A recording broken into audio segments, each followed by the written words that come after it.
नमस्कार स्टूडेंट्स, मैं नितिन भानु और आपका इस चैनल पर स्वागत है।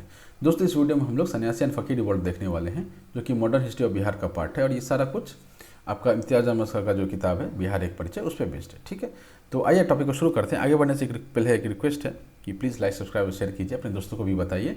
ठीक है, जो भी ग्रुप में पढ़ाई कर रहे हों या जो आपके पास कोई भी फ्रेंड का ऐसा ग्रुप है जहाँ पर तैयारियाँ चल रही हों, तो प्लीज़ वहाँ पर फॉरवर्ड कीजिए इस लिंक को, मतलब इस वीडियो के लिंक को ऑब्वियसली। चलिए आते हैं टॉपिक पे। तो दोस्तों, हम लोग जो है वो लेट 18th सेंचुरी में चल रहे हैं। ठीक है, late 18th century. Late 18th century किसको बोलते हैं? समवेयर अराउंड 1700, नॉट 1800, 1751 से लेकर के 1799 का जो समय है, ये आपका लेट 18th सेंचुरी है। ठीक है, इसमें भी लेट जो लगाया है वो स्पेशली चला जाता है समवेयर अराउंड 1775 से लेकर के या 1770 से लेकर के 1799 तक। अब देखेंगे कि इस समय में जो है वो रिवॉल्ट जो है वो आना शुरू हो गया, रिवॉल्ट जो है वो बढ़ना शुरू हो गया। क्यों बढ़ना शुरू हुआ है? कारण उसके पहला कारण जो है आपका बैटल ऑफ प्लासी। ठीक है, बैटल ऑफ प्लासी पहला कारण है। क्यों कारण है ये? क्योंकि इसमें सिराजुद्दौला जो है वो हार जाते हैं और बंगाल पर जो है बिहार और बंगाल पर जो है वो ब्रिटिश का शासन हो जाता है। ठीक है, बैटल ऑफ प्लासी की बात हो रही है। प्लासी का युद्ध कब हुआ था? 1757 में। इसके बाद आता है आपका बैटल ऑफ बक्सर। ठीक है, यहाँ पर क्या होता है कि ये बैटल जो है ब्रिटिश जीत जाते हैं। कब होता है ये?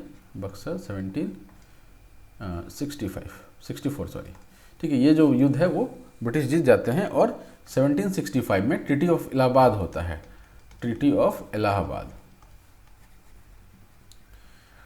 इसमें क्या होता है कि जो बंगाल, बिहार और उड़ीसा है उसका जो दीवानी राइट्स है, जो रेवेन्यू कलेक्शन का राइट है, वो किसके पास चला जाता है? ब्रिटिश के पास चला जाता है। अब वो क्या करते हैं? अपनी नीतियों से लोगों को परेशान करना शुरू करते हैं। ऑब्वियसली वो ऐसे चीज़ की मालिक बन गए थे जहाँ से पैसे आ रहे थे, और जो भी उस पैसे पर अधिकार जमाए पहले से बैठा हुआ था उनको हटाना ब्रिटिश के लिए ज़रूरी था। इस क्रम में उन्होंने क्या किया था कि मीर जाफ़र को जो है पपेट नवाब बना के बैठाया था बैटल ऑफ प्लासी के बाद। और उसके बाद आप देखेंगे कि उनको अपोज करने लगे थे लोग सब। ठीक है, उसके बाद हमने देखा था कि 1765 के बाद जमींदार और फार्मर लोग जो बहुत ज़्यादा परेशान हो गए थे, तो उन्होंने फर्स्ट फेज ऑफ जो आपका जमींदारी रिवॉल्ट है वो हमने देख लिया था। उन्होंने रिवॉल्ट कर दिया था, तो वो हमने देखा था, राइट। उसके बाद हमने फतेह शाही का रिवॉल्ट देखा था, जो कि बहुत ज़्यादा इंपॉर्टेंट है प्री और मेंस दोनों के लिहाज से। ठीक है, अब कुछ लोग ऐसे थे जो टैक्स फ्री लैंड एंजॉय कर रहे थे, सन्यासी और फकीर जो हैं लोग। अब इनके पास जो लैंड था वो जो है ब्रिटिश जो है हथियाना चाह रहा था। अब ये हथियाना जो चाह रहा था, इससे जो है आपका समस्या उठना शुरू हो गया था। क्या समस्या उठना शुरू हो गया था? क्योंकि उनका सर्वाइवल का इशू आ गया था। कैसे आ गया दोस्तों सर्वाइवल का इशू? क्योंकि उसी लैंड से जो पैसे आते थे या उसी लैंड से जो आपका फल फूल आता था या जो भी था अनाज धन था जो भी आ रहा था, उसी से उनका सर्वाइवल था। क्योंकि वो कोई बिजनेस तो कर नहीं रहे थे, राइट। इतना कोई लंबा चौड़ा उनके पास सोर्स ऑफ इनकम नहीं थे। थोड़े बहुत जो आपके सन्यासी हैं वो बिजनेस कर रहे थे, बट इतना कोई लंबा चौड़ा इनके पास सोर्स ऑफ इनकम नहीं था। तो ये लोग क्या हो जाते हैं? रिवॉल्ट के लिए राइज कर जाते हैं। तो मैंने कुछ पॉइंट्स को शुरू में प्री के लिए रख दिया है, बीपीएससी प्री के लिए, और जो बाकी के पॉइंट्स है वो मेंस में काम आएंगे। अब इन पॉइंट्स में से जो मेंस के लिए जो पॉइंट है उनमें से एक आध क्वेश्चन उठ के आ सकता है, तो वो जब जहाँ पर आएगा वो हम लोग देख लेंगे उसको। बट मोटा मोटी जो एक रिवॉल्ट के लिए प्री के लिहाज से एक रिवॉल्ट का जो है आपको एरिया पता होना चाहिए, टाइम पता होना चाहिए, लीडर पता होना चाहिए। ठीक है, तीनों चीज़ यहाँ पर लिखा हुआ है। सन्यासी और फकीर रिवॉल्ट दोनों ही बंगाल एंड बिहार में थे। ठीक है, दूसरा इनका टाइमलाइन जो था वो 1763 से 1800 तक लगभग था। और तीसरा इसका लीडर जो था वो करीम शाह, फकीर का रिवॉल्ट था। अब यहाँ एक चीज़ समझना जरूरी है कि सन्यासी एंड फकीर रिवॉल्ट दो हम लोग साथ में पढ़ रहे हैं, लेकिन सन्यासी अपना अलग रिवॉल्ट कर रहे थे, फकीर अपना अलग रिवॉल्ट कर रहे थे। सन्यासी वेयर हिंदूज एंड फकीर वेयर मुस्लिम्स, वो अपना अपना जो है अलग अलग रिवॉल्ट कर रहे थे। बट दोनों का लक्ष्य एक ही था कि ब्रिटिश का जो पावर है, डोमिनेंस है, उसको खत्म करना या कम करना, ताकि हम जो है टैक्स फ्री लैंड इंजॉय कर सकें। ठीक, तो ये तीनों चीज़ आप ध्यान में रखेंगे। प्री के लिहाज से इंपॉर्टेंट नेम है करीम शाह, लीडर जो है वो आपसे पूछा जा सकता है फकीर रिवॉल्ट का। ये सन्यासी का लीडर नहीं था, ये फकीर रिवॉल्ट का लीडर था। और ये दोनों जो रिवॉल्ट हैं वो अलग अलग रिवॉल्ट हैं। ठीक है, एक ही टाइम में एक ही एरिया में हो रहे थे, राइट। अब मेंस के लिए जो है आप क्या कर सकते हैं कि कुछ इंट्रोडक्शन के लिए पॉइंट्स जो है अपने दिमाग में, फॉर्डर पॉइंट्स दिमाग में रख सकते हैं इंट्रोडक्शन पार्ट के लिए। मान लीजिए आपको शॉर्ट नोट पूछ दिया सन्यासी एंड फकीर रिवॉल्ट पे, तो इंट्रोडक्शन पॉइंट में आप लिख सकते हैं कि सन्यासी फकीर जो हैं वो लोग टैक्स फ्री लैंड जो है इंजॉय कर रहे थे अपने एक्सपेंसेस के लिए। ठीक है, और ये इनको देने वाला कौन था? जमींदार और लोकल किंग्स जो थे वो इनको देते थे। ठीक है, अब क्या होता है कि बैटल ऑफ बक्सर के बाद ट्रीटी ऑफ इलाहाबाद में जब बंगाल, बिहार और उड़ीसा का दीवानी राइट्स मिल जाता है, किसको दीवानी राइट्स मिल जाता है? ब्रिटिश को मिल जाता है, तो वो लोग क्या करते हैं, अपनी नई नीति लेकर के आते हैं, नया पॉलिसी लेकर के आते हैं। उस पॉलिसी के तहत जो है ये जो लैंड्स हैं उनको ये लोग एक्वायर करने लगते हैं, जो आपका हड़पना शुरू कर देते हैं। तो सन्यासी और फ़कीर जो हैं उनका जो ज़मीन हथियाने लग जाते हैं, तो ये लोग परेशान हो जाते हैं और ये लोग गुस्से में आकर के रिवोल्ट कर देते हैं। ठीक है, तो ये आप इंट्रोडक्शन पार्ट में लिख सकते हैं। इसके बाद जो आपका ये है टॉपिक है, मैंने सब टॉपिक है, उसमें सन्यासी के बारे में थोड़ा हम लोग जान लेते हैं। अब ये फॉर्डर पॉइंट्स में है, ये आप अपने हिसाब से आंसर राइटिंग में प्रयोग कर सकते हैं। जो आपको लगे इंपॉर्टेंट है वो आप लिख सकते हैं, जो ना लगे उसको आप स्किप मार सकते हैं। राइट, तो पहला पॉइंट इसमें है कि सन्यासी लोग जो थे उनमें सबसे इंपॉर्टेंट जो आपका ये पंथ बोल सकते हैं या सेक्ट बोल सकते हैं, वो दशनामी सन्यासी का था। ठीक है, और भी सन्यासी के गुट रहे होंगे, लेकिन इनमें दशनामी सन्यासी जो है बहुत ज़्यादा महत्वपूर्ण रोल प्ले करते हैं। किस चीज़ में? इस रिवॉल्ट में। ठीक है, ये लोग कहाँ रहते थे? अपने मठ और अखाड़ा में रहते थे, और इनका जो फैलाव था वो पूरा उत्तर बिहार अप टू बंगाल था। ठीक है, चंपारण, तिरहुत, पूर्णिया, ये सब जो उत्तर बिहार का जो आपका डिस्ट्रिक्ट है उसमें इनका मठ और अखाड़ा हुआ करता था, यहाँ पर ये लोग रहते थे। ठीक, तो हमने ये देखा कि सन्यासी जो हैं वो कौन लोग थे और इनमें कौन इम्पोर्टेंट था। इम्पोर्टेंट था आपको दशनामी सन्यासी। ये लोग कहाँ रहते थे? मठ और अखाड़ा में। और किस जिला में रहते थे? ये 3 जिला का नाम यहाँ पर दिया होगा। ठीक, इसके बाद आता है कि ये लोग माइग्रेटरी नेचर के थे। नेक्स्ट इंपॉर्टेंट पॉइंट है, ये लोग माइग्रेटरी नेचर के थे। माइग्रेटरी नेचर के मतलब यहाँ पर 2 वर्ड आता है, माइग्रेटरी एंड नोमैडिक। ठीक है, नोमैडिक, नोमैडिक, और एक होता है माइग्रेटरी। माइग्रेटरी, नोमैडिक लोग कौन होते हैं? नोमैडिक होते हैं जो अपनी जगह से निकलते हैं, लेकिन उनको ये पता नहीं होता है वापस इस जगह पर आएंगे या नहीं आएंगे। जैसे हमारे आदि मानव थे। ठीक है, वो अपनी जगह से निकले, खाते पीते बढ़ते चले गए 100, 200, 1000 किलोमीटर निकल गए, तब वो वापस आएंगे नहीं आएंगे उसका कोई ठीक नहीं है, उनका कोई डेस्टिनेशन नहीं है। माइग्रेटरी में होता है कि इनका एक डेस्टिनेशन होता है, वहाँ पर कुछ टाइम बिताते हैं और ये लोग वापस आते हैं। जैसे कि ये माइग्रेटरी बर्ड्स के बारे में हम लोग बात करते हैं कि रसिया से भाई चल के आया, इंडिया के साउथ पार्ट में आया, फिर वहाँ से घूम फिर करके फिर वापस रसिया चला गया। ठीक, तो ये माइग्रेटरी है, ये नोमैडिक नहीं है, क्योंकि उसको पता है कि वो कहाँ जाना है और फिर वहाँ से कहाँ वापस आना है। ठीक, तो इनका जो क्या था, माइग्रेटरी नेचर था। किस चीज़ के लिए माइग्रेटरी नेचर था? पूजा पाठ के लिए। ठीक है, पूजा पाठ के लिए, तीर्थ के लिए, पिलग्रिमेज के लिए, वर्शिप के लिए इनका जो माइग्रेटरी नेचर था। ये कहीं जाते थे, पूजा करते थे, फिर कुछ समय वहाँ रुकते थे या और फिर वापस आ जाते थे। तो एक एग्जांपल यहाँ पर जनकपुर फेस्टिवल का दिया हुआ। जनकपुर आज के डेट में नेपाल में है, मिथिला का क्षेत्र नेपाल में भी लगता है। ठीक है, ऑल्दो हमारे मॉडर्न हिस्टोरियंस या मॉडर्न जो आपके लाइन बनाने वाले हैं उन्होंने बना दिया मिथिला को चीरते हुए एक लाइन, लेकिन आप अगर जिनको पता होगा तो कोई बात नहीं, जिनको नहीं पता उनको बता दूं कि जो नेपाल है ना आपका, ऐसा ये नेपाल है ना, ये सिक्किम है, इधर ये बिहार है। ठीक है, तो ये बिहार का जो मिथिला क्षेत्र है वो आपका नेपाल के अंदर भी फैला हुआ है। ठीक है, ये पूरा नेपाल के अंदर भी फैला हुआ है। शादियाँ होती हैं, आना जाना होता है। ठीक है, उसमें कोई दिक्कत नहीं, मतलब I belong to that area, तो मुझे पता है कि कितना आराम से आप वहाँ जा करके आ सकते हैं, कितना आराम से लोग एक दूसरे को जानते हैं। मतलब ऑब्वियसली आपके रिलेटिव ही होंगे तभी जानते होंगे। ठीक है ना, जितना आबादी हो चुका है कि कितने लोगों को आप जानेंगे, है ना। तो जो भी था ये मिथिला वाला एरिया उस समय इसी का पार्ट होता था, नॉर्थ बिहार का ही पार्ट होता था। और ये लोग जनकपुर जाते थे। जनकपुर में क्या था, सीता माता का मंदिर है आज के डेट में, और उस समय जो है वहाँ पर फेस्टिवल होता था सीता माता के जन्म का और उनकी शादी का। राम जी से जो उनकी शादी हुई थी माता का, तो उसका जो है फेस्टिवल मनाया जाता था। तो यहाँ पर ये लोग सन्यासी लोग जाते थे, कुछ समय रुकते थे और फिर वापस आ जाते थे। जैसे कि आपने कुंभ देखा होगा, कुंभ में लोग क्या होता है, सन्यासी लोग आते हैं, सभी लोग आते हैं, 2-4 दिन रुकते हैं और फिर वापस चले जाते हैं। सन्यासी ज़्यादा रुकते हैं बट बाकी लोग जो है थोड़ा कम रुकते हैं। राइट, तो ये जनकपुर फेस्टिवल एक माइग्रेटरी नेचर का इनका एग्जाम्पल है। ठीक है, अब इनके बारे में जो उस समय के जो लॉर्ड हैं, जो आपके ऑफिसर्स थे, ब्रिटिश ऑफिसर्स, वो लिखते हैं कि इन्होंने क्या किया था कि दीन दुनिया का पूरी तरह से त्याग नहीं किया था।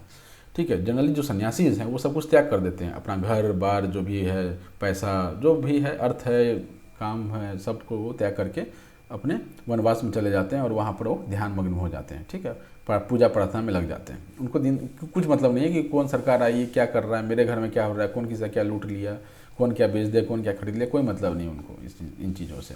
लेकिन ये लोग वैसे नहीं थे, ऑल्दो सन्यासी के भेष में थे, लेकिन ये लोग इतने ज़्यादा अलग नहीं हो चुके थे, पृथक नहीं हो चुके थे किस चीज़ से, रोज़मर्रा की जीवन से। ठीक है, तो ये उनके बारे में हमको पढ़ने के लिए मिलता है। जो समय का जो हम कोई आप चिट्ठी पढ़ेंगे, जो लॉर्ड जो आपके वॉरेन हेस्टिंग्स थे उनको जो भेजा गया था, उसमें आपको ये लिखा हुआ मिलता है।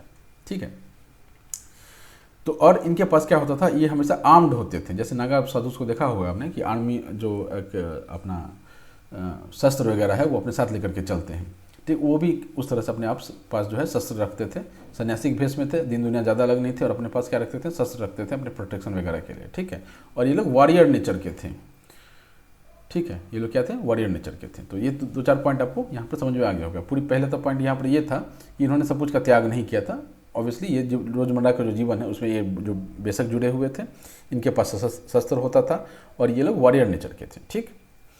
कुछ इनमें क्या थे, स्मॉल लैंडलॉर्ड्स भी थे जिनके पास ठीक ठाक ज़मीन होता था, ज़्यादा नहीं होता था, छोटा मोटा होता था।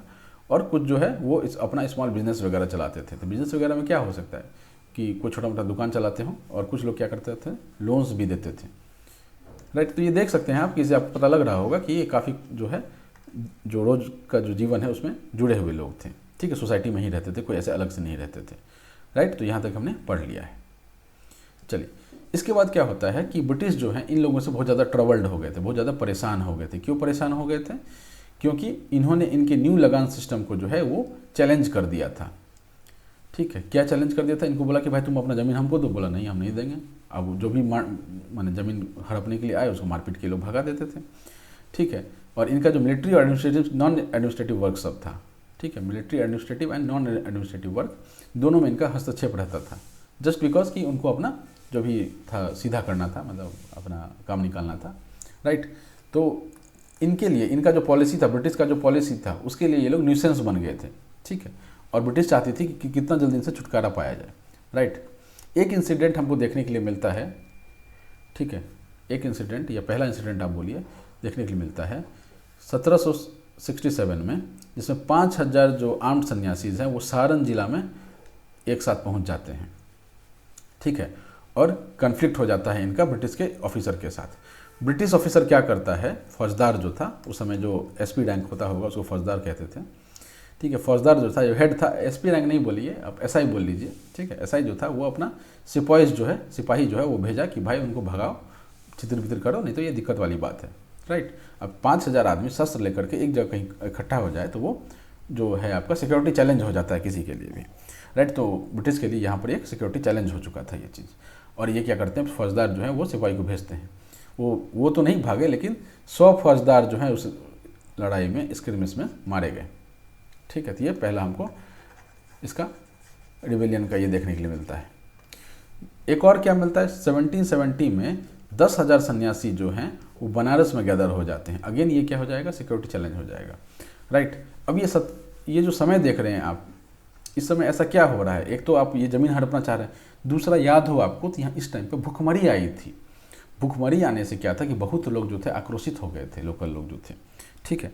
आक्रोशित क्यों हो गए थे कि बोला था भाई तुम टैक्स लिए जा रहे हो और यहाँ पर खाने का लाला पड़ा हुआ है, राइट। तो इस केस में क्या हो गया कि जो वॉरियर क्लास था वो राइज कर जाता है कि भाई तुम ऐसा नहीं कर सकते।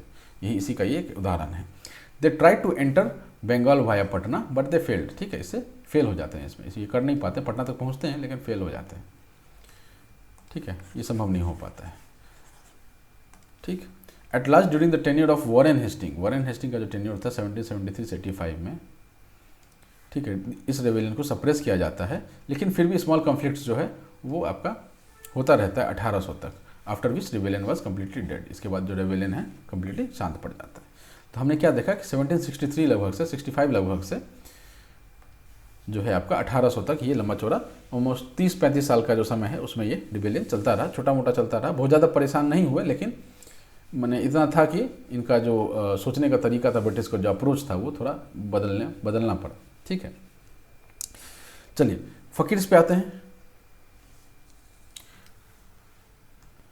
हमने सन्यासी देख लिया है, मोस्टली सारे इसमें जो हमने अभी देखा वो सारे आपके मेंस के ही पॉइंट्स थे, राइट। इसमें एक पॉइंट जो है आपको इसके हिसाब से हो सकता है कि इसका दमन जो है, इसका जो सप्रेशन जो है वो किस ब्रिटिश गवर्नर ने किया, तो वो वॉरेन हेस्टिंग का नाम आता है इसमें, ठीक है। ऑल्दो पूरा कंट्रोल नहीं कर पाए, लेकिन इन्होंने इसको मतलब 100% से ऑलमोस्ट 24% तक ला करके छोड़ दिया, मतलब 80% को इन्होंने सप्रेस कर दिया था, ठीक है। तो इसका क्रेडिट इनको जाता है। फ़कीर्स पे आइए। अब ये फ़कीर जो हैं वो बहुत ऑर्डर के होते हैं, बहुत सेक्ट के होते हैं। उसमें ये वाला जो आंदोलन है वो एक पर्टिकुलर सेक्ट से जुड़ा हुआ था, ठीक है। वो आपका कौन सा था, मदारी ऑर्डर, ऑफ सूफीज़म। ठीक है, सूफी संतों का जो आपका सिलसिला होता है, ठीक है, उसमें बहुत सारे सिलसिला हैं, उसमें से एक मदारी सिलसिला जो है उससे ये लोग फ़कीर लोग जुड़े हुए थे। ठीक है, चलिए इनके बारे में हम लोग पॉइंट्स देखना शुरू करते हैं। पहला तो इसकी स्थापना किसने की थी। ठीक है, अब यहाँ शुरू होता है आपके प्री का सवाल। ये प्री का सवाल है, कौन सा ऑर्डर था, मदारी ऑर्डर था। ठीक, ये याद रखेंगे। दूसरा, इसका संस्थापक कौन था, फाउंडर कौन था, शाह जमालुद्दीन मदारी। ठीक है, नाम में ही मदारी लगा है तो ऑर्डर भी मदारी हो जाता है। ठीक है, इनका दरगाह कहाँ था, हिल्सा में था, नालंदा जिला में हिल्सा पड़ता है, वहाँ पर इनका दरगाह था। इनके और दरगाह भी थे, मतलब इस ऑर्डर के, इस सिलसिला के और भी दरगाह थे, लेकिन मेजर दरगाह जो है आपका हिल्सा वाला है, जो कि शाह जमालुद्दीन मदारी का है। मदारी जो सेक्ट है वो यहीं से शुरू होता है। ठीक है, और इसके फाउंडर जो है उनका नाम आपको याद रखना है, ये प्री के लिए इंपॉर्टेंट हो जाता है। ठीक है, अब ये दरगाह भी इंपॉर्टेंट है, बट ठीक है रख लीजिए, इंपॉर्टेंट ही है ये सारे इंपॉर्टेंट सवाल हैं, सीधा सीधी आपसे वन लाइनर सवाल में पूछा जा सकता है। ठीक है, और दरगाह कौन से थे इनके और दरगाह है मकानपुर, यूपी में, ये कानपुर के आसपास है। ठीक है, कानपुर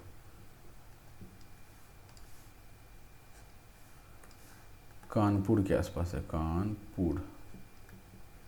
ठीक है, मालदा में है, दिनाजपुर, मुर्शिदाबाद, ये सब में इनका और भी दरगाह देखने को मिलता है ना। जो किताब में है वो उसमें मकवानपुर लिखा हुआ है। क्या लिखा हुआ है, मकवानपुर, बट मैंने चेक किया ऑनलाइन तो मुझे मकवानपुर जो है वो नेपाल में मिला, और यूपी में जो मिला मदारी ऑर्डर का जो आपका दरगाह है वो मकानपुर में। मकवानपुर कोई ऐसा जगह मुझे दिखा नहीं, अगर होता तो आ ही जाता, क्योंकि this is one of the major orders. ठीक है, मेजर सिलसिला है, इंपॉर्टेंट सिलसिला है सूफीज़म का।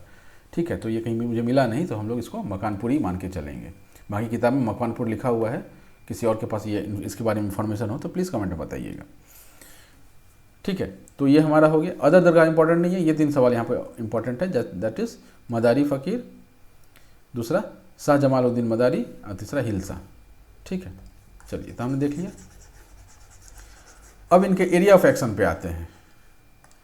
ठीक है, मदारी फ़कीर का एरिया ऑफ एक्शन कौन सा था, रंगपुर, दिनाजपुर, मालदा इन बंगाल टू मकवानपुर। अभी यहाँ फिर से मकवानपुर लिखा हुआ है। अच्छा, मकवानपुर तो है आपका, मकवानपुर तो नेपाल में है, मकवानपुर एंड मोरंग इन नेपाल। ठीक है, मैं थोड़ा आपको मैप बता देता हूँ। यहाँ पर ये हमारा बिहार का नक्शा, ये नेपाल है अपना, है ना, ये नेपाल है अपना, यहाँ पर अपना बिहार है। ठीक है, ये नॉर्थ बिहार है, यहाँ से गंगा नदी बह रही है ना, ये गंगा नदी है। यहाँ पर क्या है आपका, सिक्किम है, ये भूटान वाला एरिया हो गया। ठीक है, भूटान हो गया। यहाँ पर आप देखेंगे कि बांग्लादेश आता है, बांग्लादेश आता है ऐसे करके। ठीक, कुछ ऐसा है। अब इसको क्या बोलते हैं, चिकन स्नैक बोलते हैं ना, जो आजकल बहुत न्यूज़ में है, चिकन स्नैक बोलते हैं ना। ये जो आपका रंगपुर है, रंगपुर जो है वो आपका ये बंगाल का जो है, बंगाल नहीं मतलब बांग्लादेश का जो आपका टॉप का टिप है, दैट इज़ रंगपुर वाला एरिया। दिनाजपुर इसके बगल में है। ठीक है, मालदा थोड़ा नीचे है, मुर्शिदाबाद और थोड़ा नीचे। ठीक है, ये आपका किस में हो गया, बंगाल वाला एरिया हो गया, मैंने वेस्ट बंगाल का थोड़ा पार्ट और बांग्लादेश का जो टॉप वाला पार्ट है उसमें आता है। इसके अलावा मकवानपुर एंड मोरंग बोला है, मकवानपुर और मोरंग, ये आपका मकवानपुर और मोरंग वाला एरिया है इसमें, नेपाल में। ठीक है, तो यहाँ पर इनका रिवोल्ट होता था। ठीक है, और ये जो सन्यासी है, मैंने बिहार में भी था, नॉर्थ बिहार में भी इनका ये एक्शन वाला एरिया था, बट मेजर एरिया ये वाला था, जो बंगाल वाला, जो आपका आज का डेट में बांग्लादेश का जो आपका टॉप नॉर्थ वेस्टर्न पार्ट है, एंड जो बंगाल का जो पुछली टाइप का नहीं आया है, जो अंदर घुसता है सिक्किम के नीचे नीचे, वो पूरा एरिया जो है ये बहुत ज़्यादा इफेक्टेड था। ठीक है, कह सकते हैं आपकी किशनगंज जो है उसके ईस्ट में। ठीक, चलिए सन्यासी जो हैं वो भी इस एरिया में एक्टिव थे, ये एक पॉइंट यहाँ में मेंशन है। और इनका रिवोल्ट जो है वो 1769-70 में जो है वो काफ़ी वायलेंट हो गया था। ठीक है, Karim Shah was one of the prominent leader of this sect. ठीक है, ये जो सिलसिला है, मदारी सिलसिला है, उसका जो रिवोल्ट हुआ, उसका जो एक स्ट्रॉन्ग लीडर था, ही वॉज करीम शाह। ठीक है, इसके पास अपने जो है एक फौज चलता था। ठीक है, जैसे 15 घोड़े सवार थे और 300 जो है सैनिक थे। राइट, और इनका जो मेंटेनेंस है वो कैसे करता था, ये अब ये करीम शाह जो है, चूँकि मदारी ऑर्डर से जुड़ा हुआ है, तो ये सूफीज़म का ही काइंड ऑफ हुआ, और ये सूफी जो है अपना गांव-गांव में भटकते थे और अपना जो प्रचार प्रसार करते थे, लोगों से उनको पैसे मिलते थे, उसी से अपना वो खाना पीना सब चलाते थे। तो ये करीम शाह जो है ये काम तो कर ही रहा है जो प्रचार प्रसार वाला है, साथ में ये अपना बॉडीगार्ड ही मेंटेन कर रहा है, तब उनको मेंटेन करने के लिए पैसा चाहिए। तो टैक्स फ्री लैंड्स वगैरह तो था ही, लेकिन वो तो चला गया, ब्रिटिश उठा लिया। अब क्या करें ये लोग, तो ये लोग क्या करते थे, गाँव-गाँव भटकते थे और वहाँ से जो है सलामी कलेक्ट करते थे। सलामी क्या होता है, चढ़ावा, ठीक है। लोग नहीं होता जो दरगाह पर चादर वगैरह चढ़ाने जाते हैं तो ऐसे लेकर के जा रहे होते हैं, 2 रुपये, 5 रुपये, 10 रुपये, 100 रुपये, जिसको जितना मन हुआ उसमें डाल दिया वो, ठीक है, अपनी अपनी श्रद्धा के हिसाब से। तो वैसे ही इनको सलामी मिल जाती थी विलेजेस वगैरह से, ठीक है, और इसी से अपना ये काम चलाते थे। और जो प्रोमिनेंट लीडर है, करीम शाह का नाम तो हमने ऊपर भी देखा था, शमशेर शाह एंड जहूरी शाह, ये दोनों 2 अदर इंपॉर्टेंट लीडर हैं इस मूवमेंट के, ठीक है। चलिए, इनके जो डिसाइपल्स थे, जो इनके जो फॉलोअर्स थे, जो ये रिवोल्ट करने वाले लोग जो थे, वो क्या करते थे, लूट और प्लंडर करते थे, ठीक है। ब्रिटिश का लूट एंड प्लंडर ये लोग करते थे, जाएंगे झुंड बना करके लूट पाट करके ले आएंगे, ठीक। और इम्पोर्टेंट सेंटर जो है वो तिरहुत एंड पूर्णिया, इनका ये जो चल रहा है इसका, ठीक है। Britishers had regular conflicts with them and the सन्यासी, इन सभी के साथ ब्रिटिश का जो है रेगुलर लड़ाई होता रहता था। अब इसमें एक इम्पॉर्टेंट पार्ट आता है कि इनके में एक ट्रेडिशन था कि इनमें तीर्थ यात्रा होता था, जियारत जो बोलते हैं, ठीक है। तो ये जियारत करने जो लोग हैं वो आपके मकानपुर से, ठीक है, मकानपुर जो कानपुर में है वहाँ से आते थे, कहाँ पर, हिलसा दरगाह में आते थे, ठीक है। और इसी क्रम में वो लोग, और जो हमने आपको ये दिखाया, दरगाह दिखाया, वहाँ पर ये लोग जाया करते थे। अभी देखा था ना मुर्शिदाबाद वगैरह जो था, है ना, मकानपुर, ये तो देखा ही हमने, मालदा, दिनाजपुर, मुर्शिदाबाद, ये इन जगहों पर ये लोग भी जाया करते थे। इसी क्रम में ये लोग क्या करते थे, एक दूसरे से मिलते थे और प्लान्स बनाते थे। क्या करते थे, एक दूसरे से ये लोग मिलते थे और प्लान बनाते थे, ठीक है, प्लान्स, और विपन्स भी कलेक्ट करते थे। इनका एक आर्मरी था, मतलब इतना विपन हो गया इनके पास कि इन्होंने अपना एक, ठीक है, शस्त्रागार बना दिया। कहाँ पर बनाया, पूर्णिया के पास, ठीक है। चलिए, तो ये इनका ये था, मतलब क्या कह सकते हैं उसको, इन्फॉर्मेशन था मदारी जो आपके फ़कीर थे उनका रिवोल्ट का, राइट। अब कंक्लूजन में क्या लिख सकते हैं, जो हम पॉइंट्स लिखेंगे, तो इसमें हमको करीम शाह हमने देख ही लिया था प्री के हिसाब से, है ना। ये 2 नाम और आप रख सकते हैं कि ये दोनों जो हैं, ये तीनों नाम दे देगा करीम शाह के साथ, पूछेगा कि कौन से रिवोल्ट से ये लोग जुड़े हुए हैं, तो यहाँ भी एक प्री का सवाल निकल के आ जाता है, ठीक। चलिए, शस्त्रागार कहाँ था, पूर्णिया में था, तो ये भी एक प्री का सवाल बन के निकल आ जाता है, ठीक है। और बस इतना ही रखते हैं। चलिए, कंक्लूजन में क्या लिखेंगे, तो सन्यासीज एंड फकीर। अब ये जो है आपका जो पॉइंट है वो आप एज इट इज़ याद कर लीजिए, थोड़ा XYZ करके लिख लीजिएगा, क्योंकि अभी सभी लोग यही लिखने लग जाएंगे तो एग्जामिनर भी हो जाएगा कि भाई कहाँ से लेके आ रहा है ये पॉइंट, सब एक ही जैसा लिख रहे हैं। ऐसा नहीं करेंगे, थोड़ा थोड़ा चेंज करके लिख लेंगे। Sanyasis and fakir movement was checked upon by Warren Hastings, ठीक है, with great effort. He banned both these groups and evicted them from the Bihar and Bengal, ठीक है। दोनों को इन्होंने बैन कर दिया और इनको जो है देश निकाला कर दिया। कहाँ से, बंगाल और बिहार से। बोला जाओ भैया, तो बहुत परेशान कर चुके, तुम यहाँ से निकलो अब, ठीक है। पहला पॉइंट ये हो गया, the revolt of sannyasis and fakirs were not just an extended phase of Bengal's rebellion, ठीक है। बंगाल में भी चिटपुट रिबेलियन हो रहा है, हम बिहार का पढ़ रहे हैं इसलिए बंगाल वाला जो इसके मैंने समकक्ष में चल रहा था या इनके साथ चल रहा था उसको हम लोग नहीं पढ़ रहे हैं, बट वहाँ भी रिबेलियन जो है वो चल रहा था। तो यही ये कहना है कि सन्यासी और फकीर का जो रिवोल्ट है वो बंगाल में जो रिवोल्ट हो रहा है उसका बस एक्सटेंशन नहीं है, ठीक है। इसका अपना एक रीजनल इंपॉर्टेंस है। क्यों रीजनल इंपॉर्टेंस है, क्योंकि जो रहने वाले थे वो बिहार के लोग थे, ठीक है। इसका एक अपना रीजनल इंपॉर्टेंस है। The outcome of this revolt was that it could only create disturbances, ठीक है। ये लोग क्या कर पाए, डिस्टर्बेंसेस क्रिएट कर पाए and challenges to the British, ठीक है। डिस्टर्बेंस और चैलेंज क्रिएट कर पाए। But the opposition though religious that they started against British dominance paved the way, ठीक है। मैं ये लाइन्स इसलिए पढ़ रहा हूँ क्योंकि ये आप लाइन सीधा लिख सकते हैं कि द अपोजिशन दो रिलीजियस, ठीक है, जो इन्होंने विरोध करना शुरू किया, ऑल्दो ये एक रिलीजियस मूवमेंट था, ठीक है, against British dominance, paved the way for later revolts and agitation. जो बाद में जो रिवोल्ट हुए उनके लिए इन्होंने एक बेस का काम किया, ठीक है, कि वहाँ से लोग एग्जाम्पल ले रहे थे कि यार उन्होंने ऐसा किया था तो हम भी ऐसा कर सकते हैं, इससे बहुत ज़्यादा प्रभावित होंगे, उन्होंने ये किया था जिसके कारण लोग मारे गए थे तो हम लोग ये काम नहीं करेंगे, इस तरह की बातें। ठीक, तो ये आपका कंक्लूजन में सीधा सीधी पॉइंट उठा करके मैनिपुलेट करके लिख लीजिएगा। ठीक है, चलिए सिमिलैरिटीज एंड डिफरेंसेस पे चलते हैं। 2 ही 4 पॉइंट बचे हैं, ख़त्म करते हैं। दोनों ही जो है रिलीजियस थे, माइग्रेटरी थे। ठीक है, ये सीता माता वाला हमने पढ़ा था जनकपुर में। ठीक है, और इन्होंने जो दरगाह था आपका हिलसा दरगाह, वहाँ पर मकानपुर से यूपी से आते थे लोग। ठीक है, माइग्रेटरी हो गए। अच्छा, ये माइग्रेटरी का मैंने बता दिया, रिलीजियस तो खैर पता ही है आपको। ठीक है, बोथ अफेक्टेड बाय लगान system of the Britishers, both remained armed, दोनों के पास हथियार होता था, और एक्टिव जो है वो बिहार और बंगाल में रहते थे। अब बंगाल में किधर एक्टिव थे, क्या थे, वो हम लोग यहाँ नहीं पढ़ रहे हैं। ठीक है, वहाँ पर तो वास्ट एरिया था एक्टिव होने के लिए, बिहार में लिमिटेड एरिया था, है ना।